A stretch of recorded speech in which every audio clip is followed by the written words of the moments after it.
Hello दोस्तों, मैं Naushad India से। दोस्तों, मोदी सरकार की तरफ से जो फलस्तीनियों को मदद भेजी जा रही है, इस मदद को लेकर हमारे अभिषार शर्मा जी क्या कहते हैं, आइए देखते हैं आज की इस वीडियो में। लेकिन वीडियो को शुरू करने से पहले अगर अभी तक आप लोगों ने मेरे चैनल को सब्सक्राइब नहीं किया है तो प्लीज मेरे चैनल को सब्सक्राइब कर लें और साथ में बेल आइकन को भी दबा लें, जिससे कि मेरी सारी वीडियो आप तक पहुंच सके। तो आइए दोस्तों, वीडियो को शुरू करते हैं। जो नफरती चिंटू आए दिन फलस्तीनियों को आतंकवादी बताते थे और एक आम बेकसूर फलस्तीनी और हमास के बीच में कोई फर्क नहीं देखते थे, अब मैं जो तस्वीर दिखाने वाला हूं, इस तस्वीर को देखने के बाद आपकी दिल की धड़कनें धीमी हो सकती हैं। यह वीडियो देखिए दोस्तों। यहां पर भारत सरकार, या ये कहा जाए मोदी सरकार, जो फलस्तीनी जिन पर इस्राएली सेना लगातार हमला बोल रही है, उन पर निशाना साध रही है, उन्हें बाकायदा रसद और अलग अलग सामान की मदद भेजी जा रही है। क्यों भक्तों, मिर्ची तो नहीं लगी? खासकर उन लोगों को मिर्ची तो नहीं लगी जो आज की तारीख में आम फलस्तीनी की दुर्दशा पर तालियां बजा रहे हैं। आज भारत सरकार को ऐसा करना पड़ रहा है। और बात यहां नहीं रुकती दोस्तों। याद कीजिए जब अहली अस्पताल पर हमला हुआ था, जिस पर मैं लगातार आपके सामने पड़ताल पेश कर रहा था, सुनाइए सुनाइए। तब ऐसे कई नफरत से सराबोर लोग थे जो उस पर तालियां बजा रहे थे। मैं आपको याद दिलाना चाहूंगा कि प्रधानमंत्री नरेंद्र मोदी ने राष्ट्रपति महमूद अब्बास से बात की और आपकी स्क्रीन पर उनका पूरा बयान। हिम्मत है सुनने की? प्रधानमंत्री क्या कह रहे हैं, पढ़ के सुनाना चाहता हूं।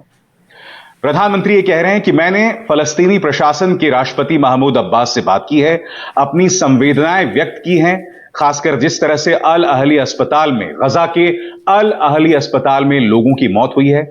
हम लगातार मानवीय मदद फलस्तीनी लोगों को देते रहेंगे। मैं अपनी आशंकाएं जो हैं वो लगातार व्यक्त कर रहा था, आतंकवाद, हिंसा और सुरक्षा के बिगड़ते हालात को लेकर।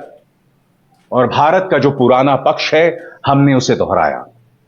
आप में से जो लोग भूल गए हैं दोस्तों, मैं आपको बतलाना चाहूंगा भारत का पुराना पक्ष क्या है फलस्तीन को लेकर। आज से नहीं, एक अरसे से दोस्तों। और यह पुराना पक्ष यह है कि हम फलस्तीनी, स्वतंत्र फलस्तीनी राज्य के पक्ष में हैं। फलस्तीनी लोगों को सम्मान मिलना चाहिए, उनकी अस्मिता को नुकसान नहीं पहुंचना चाहिए। और यह तस्वीर उसकी बानगी है, प्रमाण है। याद कीजिए दोस्तों, जब इस्राएल पर हमला हुआ था, हमास के आतंकवादियों ने हमला किया था, तब आपको याद है प्रधानमंत्री ने तुरंत बयान दिया था और उसके कुछ ही दिनों बाद विदेश मंत्रालय को फलस्तीन के पक्ष में भी बयान देना पड़ा था। क्यों? क्योंकि भारत को डर था कि ही मध्य पूर्व में भारत की साख को नुकसान ना पहुंचे। क्योंकि प्रधानमंत्री नरेंद्र मोदी ने इस्राएल के बारे में तो कह दिया, हमास के आतंक के बारे में तो कह दिया, मगर उन्होंने जिस तरह से आम फलस्तीनी पर निशाना साधा जा रहा था, उस पर वो पूरी तरह से खामोश थे। इसीलिए विदेश मंत्रालय को सामने आना पड़ा था। और जब अल अहली अस्पताल पर हमला होता है, तब प्रधानमंत्री ये बयान देते हैं जो आपकी स्क्रीन पर है।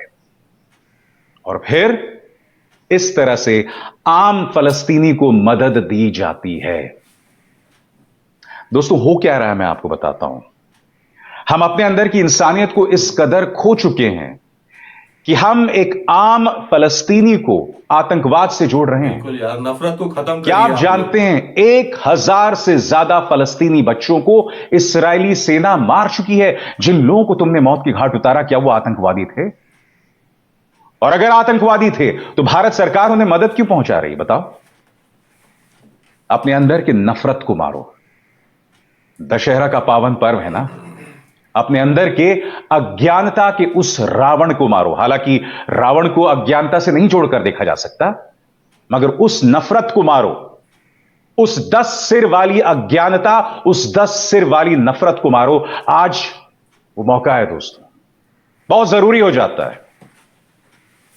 और यहां आज मैं सिर्फ उन लोगों के बारे में नहीं कहूंगा, यह ज्ञान सिर्फ भक्तों के लिए नहीं है जिन्हें यह तस्वीर आईना दिखा रहा है जिसमें भारत सरकार फलस्तीनी लोगों को मदद पहुंचा रही है। नहीं, मैं आपको बतलाना चाहता हूं दोस्तों, इस देश के अंदर तथाकथित मुस्लिम पत्रकार और इन्फ्लुएंसर हैं दोस्तों, ये लोग फलस्तीनी लोगों पर जो अत्याचार हो रहा है उस पर मुंह खोल रहे हैं, और खोलना भी चाहिए, क्योंकि जिस तरह से फलस्तीनियों पर निशाना साधा जा रहा है वो अप्रत्याशित है। बोलना भी चाहिए, मगर इनके मुंह से कभी भी हमास के आतंक पर एक शब्द नहीं निकलता। एक शब्द नहीं कहते ये लोग। दोस्तों, जो 1400 इस्राएली मारे गए उनके बारे में इनके मुंह से आहत तक नहीं निकलती है। इनके दोहरे मापदंड को भी एक्सपोज किए जाने की जरूरत है, क्योंकि मैंने बार बार इस मंच से बताया, इस मंच पर मैं नफरत को बढ़ावा नहीं दे सकता। यह मंच उन लोगों के लिए नहीं है जो एक इंसानी समस्या को नफरत की निगाह से देखते हैं। ये लोग एक्सपोज हो गए हैं जो हमास पर खामोशी अख्तियार कर लेते हैं, मगर इस्राएली सेना की ज्यादती पर बोलते रहते हैं। क्योंकि इस मंच पर मैं दोनों किस्म की हिंसा की आलोचना करता हूं, जो होनी भी चाहिए दोस्तों, होनी भी चाहिए। तभी तो हम इस बात का प्रमाण दे पाएंगे कि हमारे अंदर इंसानियत जिंदा है। और जिनमें कूट कूट कर नफरत भरी हुई है, उनके लिए यह वीडियो एक संदेश है। यरूशलेम में कुछ यहूदी इस वक्त फलस्तीन के पक्ष में एक मार्च निकाल रहे हैं। उनकी मांग है कि फलस्तीनियों के खिलाफ जो है जुल्म बंद हो। उनकी मांग है फलस्तीनियों पर इस्राएली सेना ज्यादती ना करे, वो भी यरूशलेम के बीचों बीच। ये होती है इंसानियत। और आप खुद बताइए दोस्तों, ऐसा कैसे हो सकता है कि एक तरफ जहां इंसानियत को रुस्वा किया जा रहा है, बर्बाद किया जा रहा है, वहां पर हम अपने आक्रोश को जाहिर करें, मगर दूसरी तरफ जहां इंसानियत चूर चूर हो रही है उस पर हम खामोशी बनाए रखें? ऐसा तो नहीं हो सकता ना। ऐसा बिल्कुल नहीं हो सकता। और आप में से कई लोग मुझसे कहते हैं कि अभिसार, आप हमास को तो आतंकवादी बताते हैं, इस्राएली सेना को आतंकवादी क्यों नहीं बताते? सबसे पहली बात, और मैं ये बात दोहराना चाहूंगा, भारत के इस्राएली सेना के साथ सामरिक संबंध हैं। आप क्या यह कहने की कोशिश कर रहे हैं कि भारत ने एक आतंकवादी गुट के साथ सामरिक रिश्ते बनाए हैं? मैं भारत की सामरिक स्थिति की तौहीन नहीं कर सकता, नंबर एक, मगर इस्राएली सेना के आतंक पर मैं लगातार बोलता रहूंगा।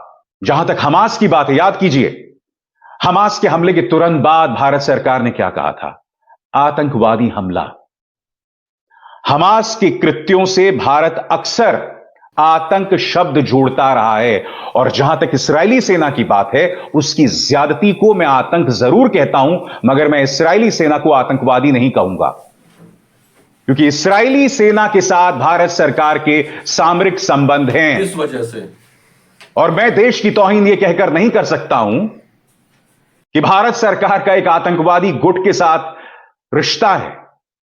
कल को अगर इस रिश्ते पर भारत सरकार पुनर्विचार करती है तो जाहिर सी बात है, भारत सरकार के दोहरे मापदंड की मैं आलोचना जरूर करूंगा, मगर जहां तक मुद्दा आता है राष्ट्रवाद का, मुद्दा आता है सामरिक रिश्तों का, मैं इस देश के साथ खड़ा हूं और लगातार खड़े रहूंगा। बेशक अंधभक्त मुझे देशद्रोही मेरी देशभक्ति पर सवाल उठाते रहें, अनर्गल बातें करते रहें, क्योंकि वो लोग मेरी देशभक्ति को नहीं समझ सकते। मेरे राष्ट्रवाद को समझने के लिए तुम्हें अभी और पढ़ना पड़ेगा और विचार करना पड़ेगा, तब तुम उस बात को समझ पाओगे। इसीलिए हिंसा को लेकर दोहरे मापदंड की मैं कड़े शब्दों में आलोचना करता हूं, और यह तस्वीर आईना दिखा रही है नफरतियों को, जहां मोदी सरकार फलस्तीनियों को मदद दे रही है, अंधभक्तों को। अभिसार शर्मा को दीजिए इजाजत। तो दोस्तों, ये वीडियो आपको कैसी लगी हमें कमेंट में जरूर बताइएगा, और हमारे चैनल को सब्सक्राइब करना मत भूलिएगा। अब आपसे मुलाकात होगी मेरी अगली वीडियो में, तब तक के लिए आप अपना ख्याल रखें।